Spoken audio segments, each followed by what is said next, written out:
Hi, I'm Molly. Hope you're all doing well at home, and for those of you who are still not working, I hope you're keeping yourselves busy somehow. As you may know, we released software version 1280 for all SD and Quantum consoles a couple of weeks ago. I'm going to be taking you through all the new features today and maybe giving you some tips and hints as to how you can utilise these features in your workflow. So firstly, this software version is available for all SD and Quantum consoles. So all your SDs, Quantum 338, Quantum 5 and Quantum 7. So it brings them all to the same software version. Now, as ever, we've got SD Convert, which will allow you to change your sessions between consoles. And for the first time in a while, we've got a new feature in the Convert software. So up until now, you could only remove channels and buses if you were exceeding the maximum number for the destination console. You can now keep removing channels and buses even if you're within the limits. So this means if you're converting your session as a starting base for a new tour, you can keep removing any channels and buses that you know you won't need. Now let's have a look at some compatibility points. First up, the A168D and the A164D are now compatible with the SD and Quantum consoles via the DMI Dante 6496 card. So these boxes allow I/O, just a couple of bits of I/O anywhere around the stage or the venue via the Dante protocol. So you can connect multiple of these to one card, and when you patch them in Dante Controller, the console will be able to see if you've patched it to an input of one of these boxes, and it will then give you gain, phantom and pad controls on the console. Now, while we're on the subject of the DMI Dante 6496 card, this has always been able to do SRC, and up until now that was a manual function. In 1280, this is now an automatic function, so we've removed the manual control from the software. Also, the DMI clang card is now compatible with all SD and Quantum consoles.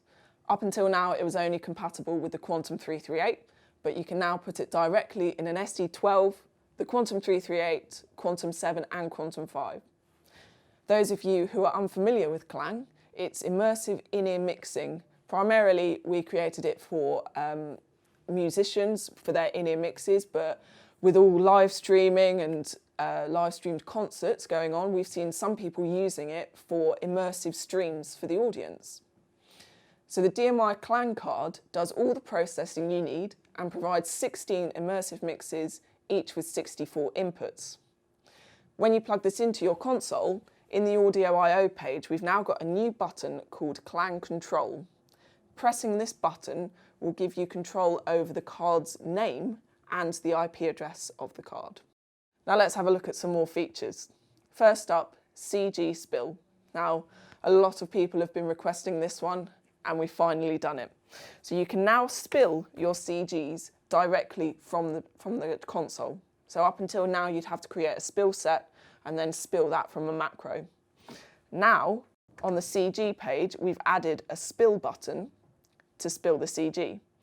You can also spill it from the buttons underneath the encoders. And we've also added some macros so you can directly spill the CGs by using macros. Next up, individual aux send safes. So from your aux sends, you can now safe individual aux sends. So instead of having to safe all of them, you can just safe one or two. Now this safe includes all send levels, on-off, pans, all nodal processing if you're on a Quantum console, and all clang controls as well. Next up, we've got ripple routing follows bank. So until now, you could only ripple route to channel number. Now, I've got a bank here with just a random order of channels, so 64, 66 and 61, so they're not in order. Tapping at the top of the page and looking at the inputs, we've now got two ripple by functions.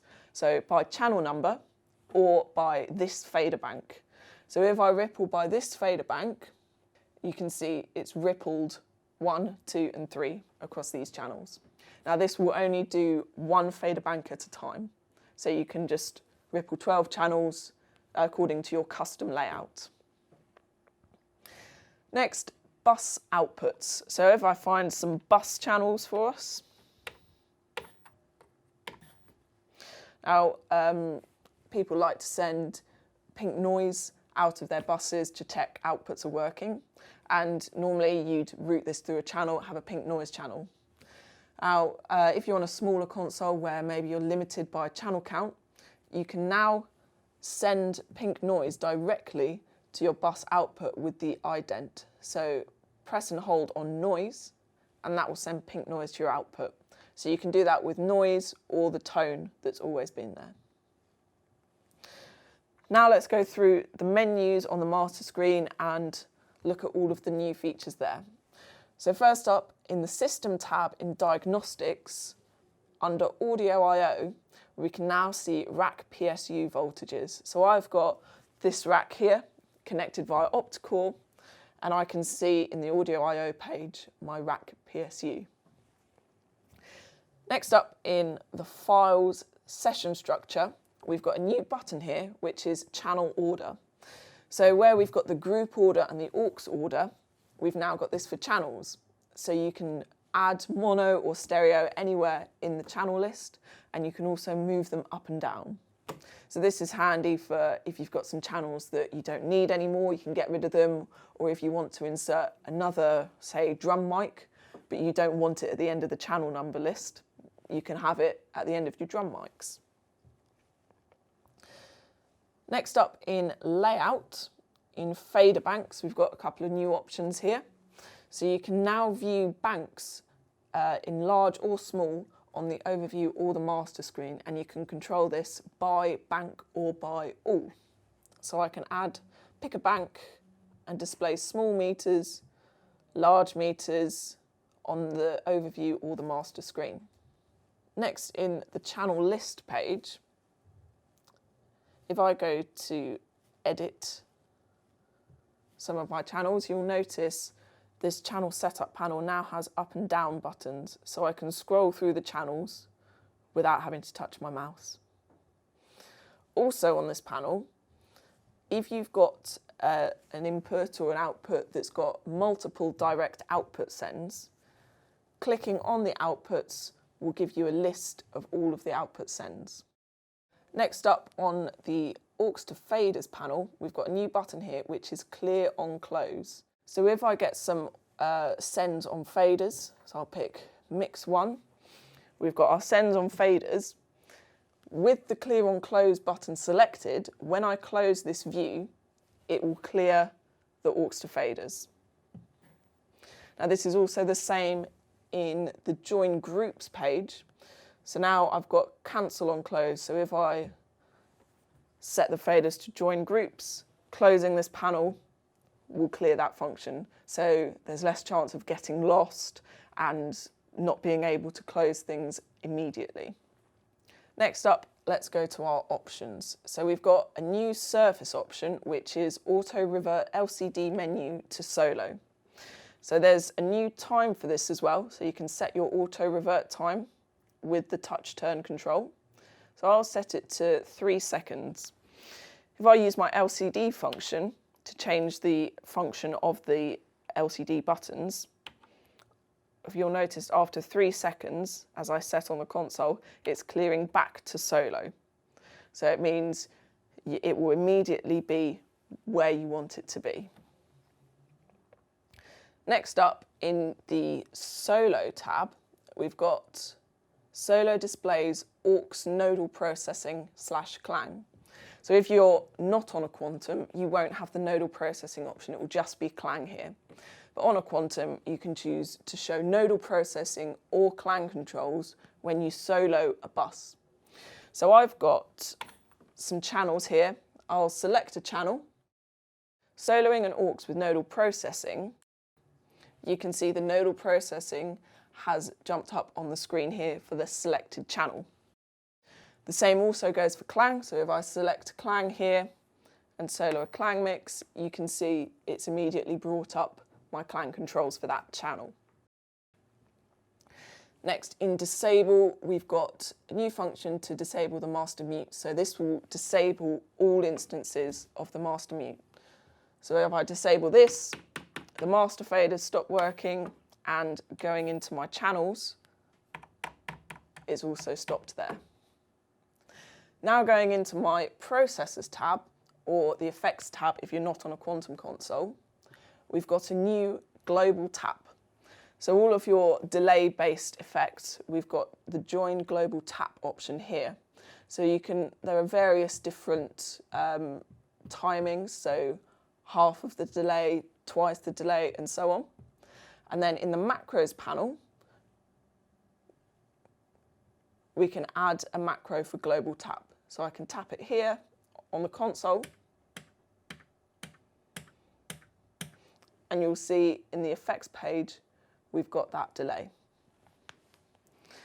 Next in Setup, Audio I/O. Now in the Copy Audio 2 list, we can see the USB and Waves ports. So if you want to do a one-to-one patching in there, you can now do that without going to the Audio I/O Copy Audio page.